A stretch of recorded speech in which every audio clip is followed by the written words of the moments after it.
Halo semua, apa kabar? Dengan hadir di sini pada tanggal 25 April tahun 2020. Ah, jadi saya membuat video ini hendak mengupdate apa yang saya pikirkan, apa pendapat saya berhubungan dengan keadaan market, terutamanya di dalam bidang cryptocurrency. Haha. Dan meskipun saya hahaha sana sini, tetapi tidak dapat dinafikan bahwa kita sedang mengalami keadaan yang sulit ya, apalagi dunia menghadapi dengan pandemi COVID-19. Dan ini juga merupakan hal yang cukup memprihatinkan. Kalau saya dan kawan-kawan yang mungkin saat ini masih sehat-sehat saja, itu kita harus sangat bersyukur. Tapi bagaimana dengan teman-teman kita yang di luar sana, yang di dalam kesulitan, yang di dalam keadaan sakit? Tentu hal ini tidak mudah bagi mereka dan juga bagi keluarga-keluarga mereka. Dengan keadaan ekonomi juga, di mana pekerja-pekerja banyak juga yang di PHK, ataupun yang dunia bekerja full time sekarang harus bekerja part time, gajinya juga tidak menjadi full time tapi gajinya pun menjadi part time. Dan ini semuanya adalah situasi yang tidak biasa yang sedang kita alami di dalam keadaan zaman ini. Nah, jadi sebelum kita mulai, disclaimer seperti moto-moto kok jadi bahasa Jepang ya.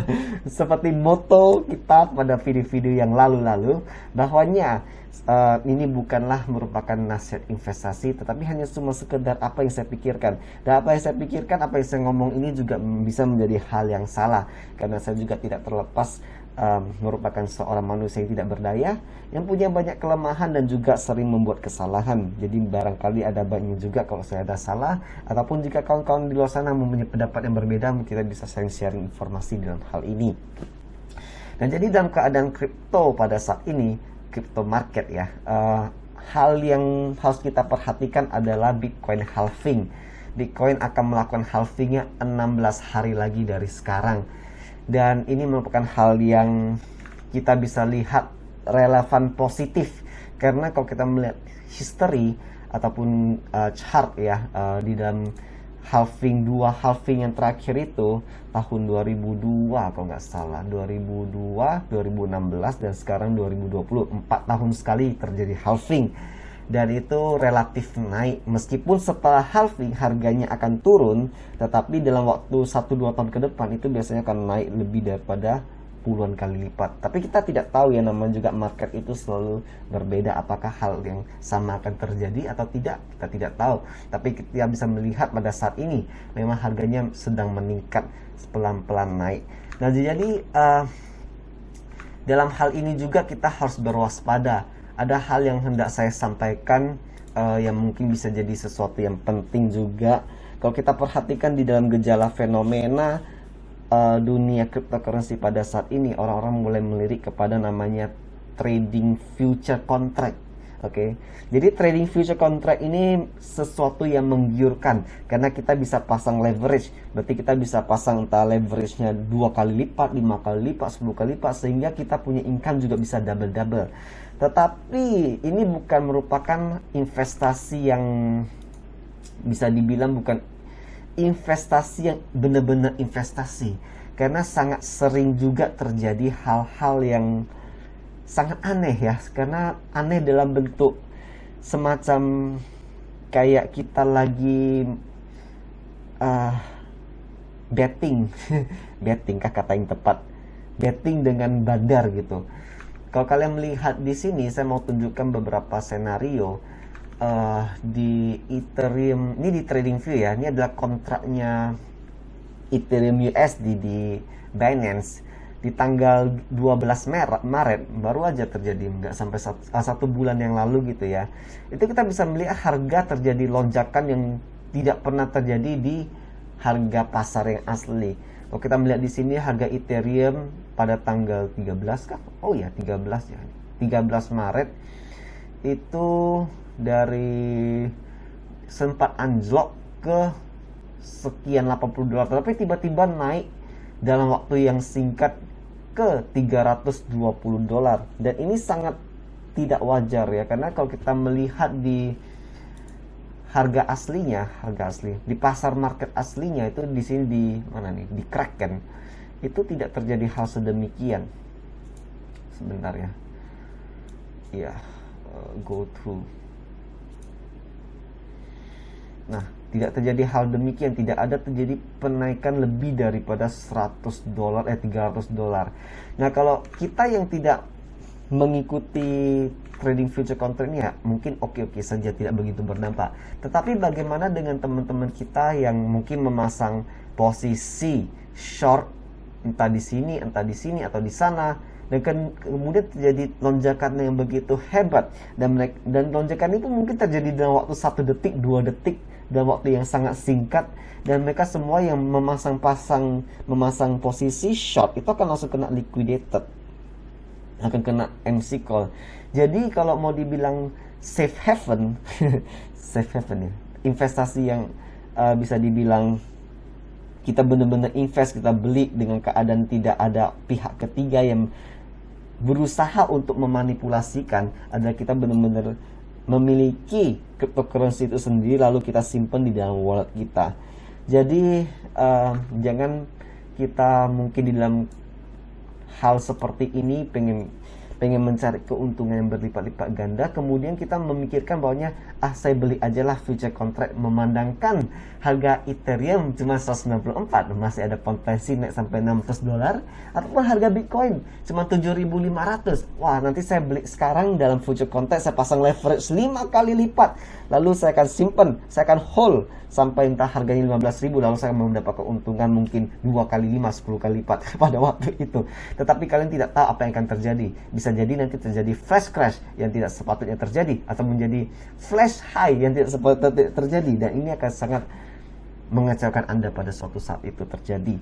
Jadi kamu boleh trading secara future contract, tetapi jangan di hold lama-lama, karena hold lama-lama itu semakin kamu hold, semakin banyak waktu kamu akan kena, semakin besar potensi kamu akan terkena dengan keadaan seperti ini ya, keadaan yang tidak biasa ini yang terjadi di platform trading, yang kadang kita juga nggak mengerti kenapa bisa seperti ini. Apakah ini terjadi karena bug, karena mereka tidak kompeten kemudian terjadi bug seperti itu, ataupun memang ada manipulasi daripada exchanger. Tetapi meskipun 1 atau 2 hal ini yang terjadi, yang kena akibatnya adalah penggunanya itu sendiri, adalah investor.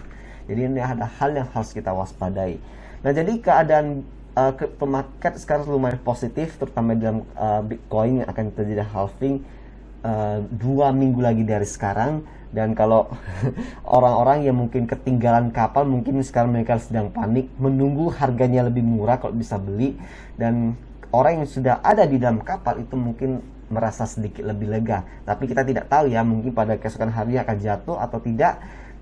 Namun kalau kita melihat dengan pengalaman kita di history 10 tahun yang lalu, ataupun dalam 2 kali halving yang terakhir, itu lumayan positif ya, harganya akan naik.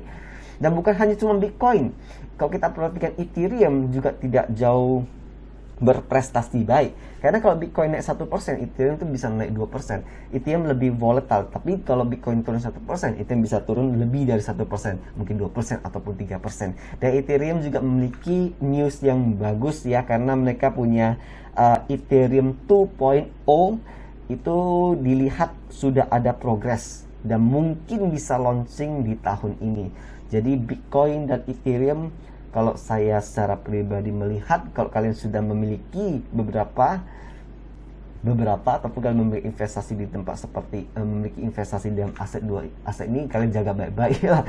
Jaga baik-baik private key kamu, jaga baik-baik wallet kamu, dan doa-doa jangan ada orang yang menghack atau bagaimana. Bagaimana dengan keadaan alternate coin lainnya ya? Jadi seperti kalian juga melihat video saya yang sebelum-sebelumnya, saya juga merupakan investor di Holochain, tetapi harga Holo tidak berprestasi baik dalam kurun waktu 1 tahun terakhir ini. Harganya makin jatuh dan makin jatuh. Jadi Holo ini, pendapat saya bagaimana? Tentu saya merupakan sebuah fans yang berat juga di Holo, dan saya juga masih menghold lebih, mungkin bisa dibilang stakeholder saya di Holo lebih besar daripada crypto digital asset yang lain. Tapi kadang kita juga tidak berdaya ya dalam hal ini. Kadang bisa juga tergiur untuk menjual menjual, entah mau masuk ke Bitcoin sedikit dan kemudian nanti beli lagi atau bagaimana. Tapi meskipun begitu banyak pikiran seperti itu yang terjadi dalam benak saya, dan saya harus mikir berhari-hari, berminggu-minggu, akhirnya juga kantong itu tetap masih saya pegang. Ya, jadi apa pendapat saya dengan alternatif yang lain? Ya mungkin kalian bisa pikirkan baik-baik apa yang mau kalian lakukan. Bukan saja dengan Holo, mungkin ada mega-mega yang lain-lain juga seperti Monero, privacy coin seperti Loki juga ya, Livepeer dan lain sebagainya. Mungkin kalian bisa memikirkan dengan, saya mengulangi kata-kata yang sama ya, jadi harap maklum.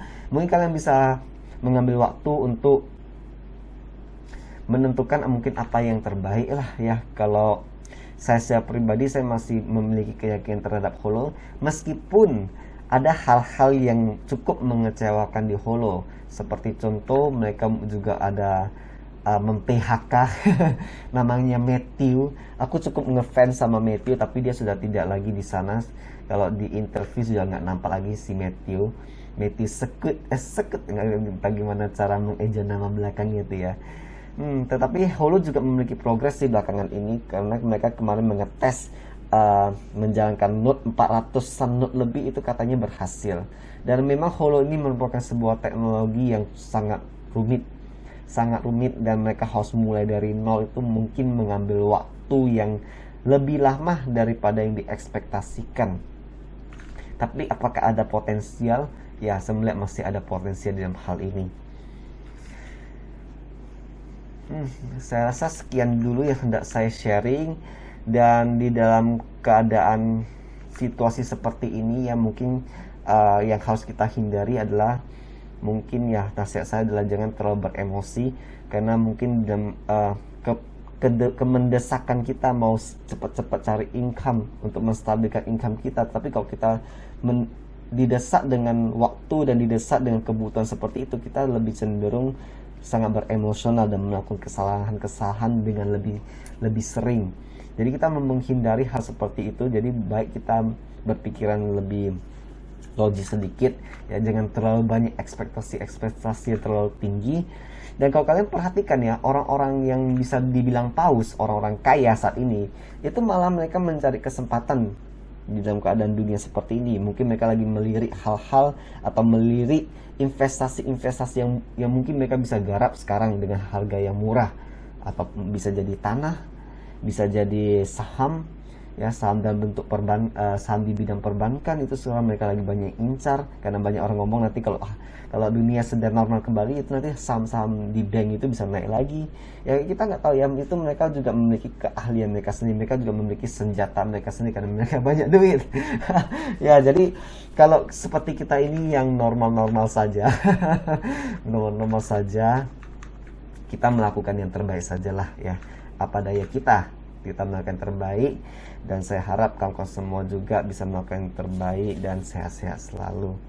Itu saja, sekian dari saya. Dadah.